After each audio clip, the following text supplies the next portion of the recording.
Ayun na nga. Pag-usapan natin yun. Yung analyze ni Corina Sanchez na ito ba yung programa nila sa Bilyonaryo. Yung pagkatapos nila ng ano yan, yung sa agenda nila na meron silang mga kuro-kuro. Yun yung lumabas sa kanyang bibig na 2 beses siya nagsalita tungkol dito sa impeachment ni VP Sara. Na kung titingnan natin na ito si Corina Sanchez, anti-Sara talaga siya eh. Maano mo siya sa kanyang mga sinasabi, yung imbis na yung mga kasamahan niya, although hindi masyadong pero ito siya talaga, halata mo na talaga siya kay VP Sara. Alam niyo kung bakit, mamaya sabihin ko sa inyo. Ito mo ng isang video na mahalata mo na tuwang-tuwa siya na sa pag-impeach dito sa kay VP Sara sa House of Representatives. Ma-impeach naman talaga eh. Ayan oh.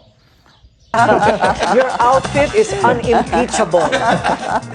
Di ba? O anong tingin mo sa pagsisimula ng impeachment hearings? Exciting, ano? Dahil ang tagal-tagal-tagal na natin pinag-uusapan lahat yung mga piatos na yan at di ba yung confidential funds na yan, sa wakas, kanila nang kailangang patunayan. So, much of the hearing today kasi nag-center talaga dun kay Ramil Madriaga. Yung sinasabing alleged bagman ni Vice President Sara Duterte. So, madami siyang sinabi, di ba yung linya nga niya kanina, hindi naubos ang confidential funds in 11 days within 24 hours. Pero tanong naman nung iba, like si Senator Marcoleta, nasa ng Ebidensya. corroborative, na ebidensya. What can back up his claim? Kasi yung mga marino na nangumpisal pa, di ba? 17 ba sila? 17 Marines sa sinasabing sila ay nag-deliver din ng malamaletang pera mula kay Saldico. Tama ba? Okay. Namatay na lang yung Storya. alegasyon na yon dahil wala daw corroborative evidence. So, alam nga namang ibang standards nila dito in the case of the Vice President. Yun nga lang, ang malinaw na patunayan ni Madriaga, sabi nga ni Isaiah kanina, ay kilala naman pala niya yung Madriaga. Diba? Sabi kasi niya, hindi niya kilala. Sabi ni Madriaga, kilala siya ni VP. Sabi ni VP, hindi ko siya kilala. Personally or professionally. But there were photos, right? Yeah, And she even had a video birthday greeting. greeting. Oo, yun. Pero, yung pagdala ng pera, yun ang hihintayin pa natin kung mapapatunayan. Kasi may sinabi siya, di ba, yung duffel bag sa Laguna. Meron siyang parang sinasabi na political figure, pero hindi niya minention sino. Tapos yung 2 sa ombudsman, sa parking lot ng ombudsman. Tapos yung isa sa isang bar, comedy bar ata sa QC. So yun yung 4 na duffel bag na posibleng laman yung 125 daw. Bagong aligasyon yung paghatid ng pera sa ombudsman, Pinky? Alin? Corina, yung pagdala ng pera sa ombudsman, Bago allegedly, yun? Bago. Kasi Oo. sinabi pa niya si Samuel Martires, Oo. di ba? Nag-mention pa siya ng Yeah. pangalan. But siya naman talaga yung ombudsman ng mga panahon na yun. So, tingnan natin kung anong mangyayari. I don't know if the hearing is still ongoing, but Yung comment nga ng iba, nung panahon daw ni Pangulong Erap, it only took Clarissa Ocampo Yung to say sa something. bangko. Oo. Tumaob na yung administrasyon. Pero ngayon, kasi parang 10 pera ang mga alegasyon. Di ba? That you will really have to prove the evidence, with the evidence. Tingnan natin. Kasi madali lang magsalita din. Totoo, madali din mag-akusa. di ba? Yes. So, kailangan talaga suriin na mabuti yung mga sinasabi nila. At kailangan, unimpeachable ang ebidensya. Unimpeachable. But remember, sabi nila, ano lang to, probability lang kasi parang akin to a preliminary investigation. Kumbaga, probable cause lang ang hinahanap nila dito. Right. And politically, it depends again on the vote. Yes. The number of votes. Tama. Yun pa rin. Sa kahuli-hulihan, boto pa rin talaga. So, ang ano nga niya doon ay kay Madriaga, yung mga binabanggit niya. Pilit na ilayo sa mga kwento doon sa mga kasamahan niya, ibalik talaga niya na ano talaga siya kay Sara. Kung inyong pagbabasihan, kung inyong i-analyze din yung kanyang mga sinasabi. So, kaya siguro ito siya na gustong-gusto talaga niya ma-impeach itong si VP Sara kasi mayroon palang sumisingaw din ngayon na itong asawa niya, si Mar Rojas, ay gusto rin na i-option ngayon ng pagkakandidato sa 2028 election. Kaya ito siguro ang dahilan na baka sakali na ilabas itong pangalan ni Mar Rojas sa pagkakandidato ng presidente na lumakas ang kanyang survey. So kaya to siya siguro na sana ma-impeach itong si VP Sara. Kung napansin niyo yung mga una kong nito na parang oy ang tibay ni ni VP Sara na parang pa talaga niya na kahit anong dadaan sa buhay ni VP Sara, parang nakatayo pa din daw. Mayroon akong video niyan. Kaya pala yun. Ngayon ko na gets itong si Corina Sanchez na gusto niya ma-impeach na sunod-sunod ang birada nito kaya VP Sara. Ito yung isang birada niya, At least sa abroad, maganda ang reputasyon natin. Hindi ba, no? Pero galing, we saw. Sana they can execute that here talaga. Here. No? Yeah. Yes, I know. But, so anong tingin ninyo? Saan? Where will the politicians, where will the Ganap. congressmen and the senators now align? Siguro litong-lito na sila. Oo, saluhin mo, may nalalaglag. Oo, may nalaglag. Paano yan? Uy, dati ako dito. Teka muna. Dito muna Naglaga tayo na. sa gitna. Uy, Parang baka, silang, baka may patintero. masaktan yung sa harap mo. Ay, hindi. Siya alam niya talaga kung ano siya eh. Oo, yung guest mamaya ni Pinky. Pero tanungin mo yun, ha? Because, before all this happened, especially after the Vice President announced that she was running for the presidency, ang alam ko, maraming congressman, hindi ko pa pangalanan, ha? Oo. Ang mga nagsabing mag-a-absent sila, mag-a-abstain sila. Sa impeachment. Sa impeachment. Kasi nga, mataas ang mga numero ni VP Sara. Pero pagkatapos ng araw na ito, na lumabas yung 6.7 billion pesos, na kailangan pang patunayan, lilitisin pa yan, parang nag-aalanganin na. Daw? Oo. Oo. Totoo? Totoo po. ba? Nag-aalanganin na. Tanungin natin yun sa kanya mamaya. Oo, and even the senators, di ba? Kasi, pero mukhang may numero na daw. Ang chismosa ko, Oo. Daw, Okay lang mamaya yan. sasabihin ni Kong Toby Tiangco yung totoo. Oo. Na, may numero na for impeachment in the House. Kasi 1/3 lang kailangan Yes, mo eh. yes. And they already have 150 something. Pero yung Totoo Senado, na, may 150 na. yun ang sabi sa akin. Kaya nga marites salin-salin. Oo. Oo, yun. So, but the Senate is still a question. Of course. Kasi 5 sa kanila ngayon ay mas nanganganib kaysa dati. Pagkatapos nung video ni Speaker Romualdez. So, Unless may arestuhin pa, no? Baka malagasan pa sila dahil sa ICC naman. yes, oo nga. Baka mabawasan pa. Ayan. Malalaman. Exciting times! What do you think, Mateo? Exciting, G? exciting. Sana mag-guest din sila sa Mateo J. Para mailabas ang katotohanan doon. Oo nga. Tanungin mo sa kanila, di ba? Ang kawawa dyan yung mga pamilya nila, So, anyway, we're Ang praying for all the kawawa families. tayo. Sa bagay. Yung taong bayan natin. Sa bagay. Ewan ko, ako sariling I don't rely on government too much. I rely on myself. Hindi kasi pwede. Sabi nga doon sa report kanina, we really deserve better. Definitely. We deserve better. Of course. Don't you think we have what we deserve? Because we voted for all of them? Well, yeah.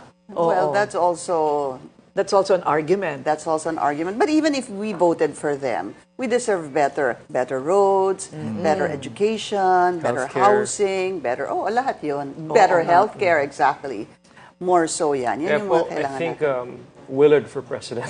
Willard, Corina muna. Because you will explain. Because you will explain. Ba't Corina muna? Hindi, si Sarah G muna. Sarah G. Sigurado panalo na yon. Sunod-sunod nga talagang birada niya to, ilang araw lang pagitan, binibira niya. Simpleng birada, pero maintindihan natin na, ito pala yung gusto niya na talaga. Gusto niya ma-impeach. Alam mo, Corina Sanchez, yung confidential fund na yan, yung sinasabi na Mary Grace Piatos, ako nga na naintindihan ko nga yan na bawal talaga ilabas yung confidential fund na yan ng totoong pangalan. Kasi nga delikado daw yan. At saka isa pa, labag sa batas. At bakit ang mga congressman talagang ipilit nila na ano talaga na kung sino yan si Mary Grace Piatos. Kung makita ninyo, yung sinasabi niya, nakaintindi ba to si Corina Sanchez? Ang tagal-tagal niya ang pagka-broadcaster, journalist. Hindi niya naintindihan yun. Na confidential fund nga eh. May confidential bang i-ano mo? Isabihin mo? Lalong ganyan, yung mga pera na yan, ano yan sa mga House of Representatives. Doon yan ginagamit ni VP Sara sa mga NPA. Nabalitaan niyo, bago lang itong NPA ngayon. May namatay na estudyante sa UP, batang babae, nadamay doon sa Negros yata yun.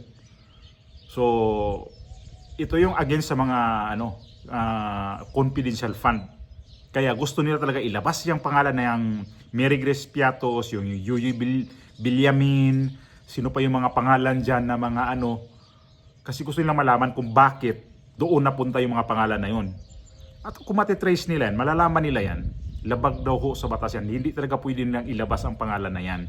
Kaya nga may mga code name ang tawag nila dyan eh. Yung mga Piatos na yun, yung Yuyu Bilyamin, sino pa yung mga code name nun ginagamit nila. At bakit ito mga congressman, pati si Corina Sanchez, nagiging buba rin to si Corina Sanchez. Kaya pala, gusto niya talaga niya na ma-impeach si VP Sara. Tuwang-tuwa siya, di ba? Yun pala. Mahalata mo talaga sa kanyang pagkabayas. Ipinklawan kasi ito eh. Pinklawan na liberal to kasi yung asawa nito kandidato ng liberal eh. Kaya dilawan ho itong si Corina. Kaya ayaw niya to si VP Sara. Mapagkahalata mo talaga na ang kanyang pagkadilawan ay nandoon pa rin sa kanya. Hindi naman natin talaga niya ma-sit aside talaga yung mga sinasabi nito kasi gusto rin talaga niya na kandidato ng mga dilawan. Ang problema nga, Corina, ang problema ngayon sa iyo, Corina, hindi mo nakikita kung sino yung pwedeng itapat kay VP Sara. Sinabihin na si Lene Robredo, dumikit na sa kay VP Sara, ayaw naman tumakbo. Baka sakali na matalo si VP Sara. Ngayon, kung hindi tatakbo si Lene Robredo, sino nang pwedeng itapat kay VP Sara? Ang layo sa mga sa mga survey. Dapat kasi, kung sino yung itatapat kay VP Sara, dapat ngayon, unti-unti na kasing nagbabahay na talaga kung sino talagang dapat itapat. Kasi Risa Hontiveros ninyo, wala. Bam Aquino ninyo, wala. Etong si Kiko Pangilinan, wala.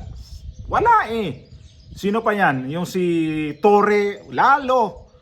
Baon na baon sa mga survey. Parang hindi nga sila kilala eh. Hindi nga nila kilala kung sino yan si Torre.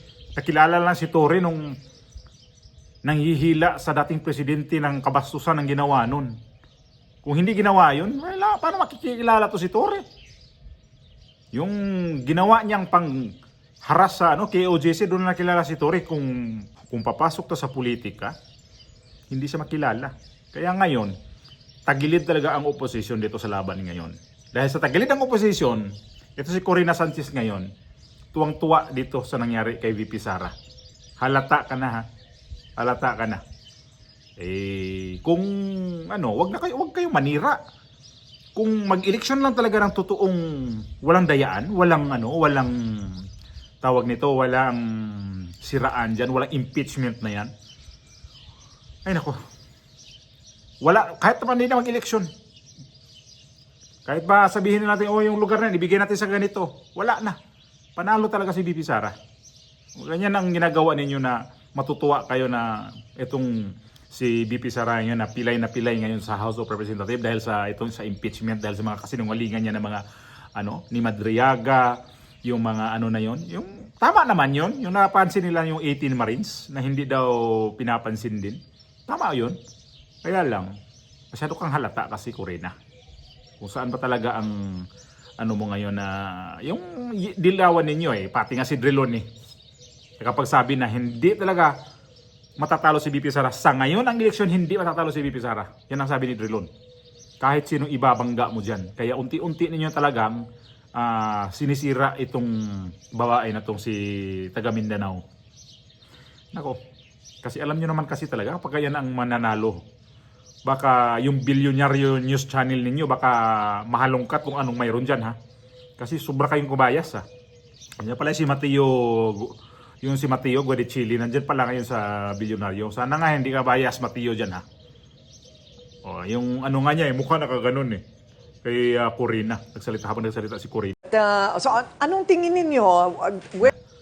Sana nga lang, huwag ka mahawa dyan sa mga sobrang bias mong kasamahan mo dyan. Antayin nyo kung tuluyan ba talaga malumpo si BP Sara itong impeachment niya. Kasi itong mga senador ngayon, unti-unti na rin binabawas dito sa mga pinailan ng kaso. Kasi alam na nila, kinukontrol na nila yun ng ano, binibilang nila, to pagdating ng ganito, butuhan, ganito, kailangan mawala na si Chis Escudero dyan, mawala na sino pang ibang mga, ito si Jinggoy Estrada dyan, kailangan makulong na yun para hindi makasali sa boto. Si Bato wala na hindi rin nagparamdam lintik na itong si Bato de la Rosa ngayon kasi. Kaya unti-unti na talaga nilang pinuporma na hindi na talaga makakatakbo si BP Sara sa pagka-presidente sa 2028. Pero tandaan ninyo, susuportahan ko po si BP Sara sa 2028 election.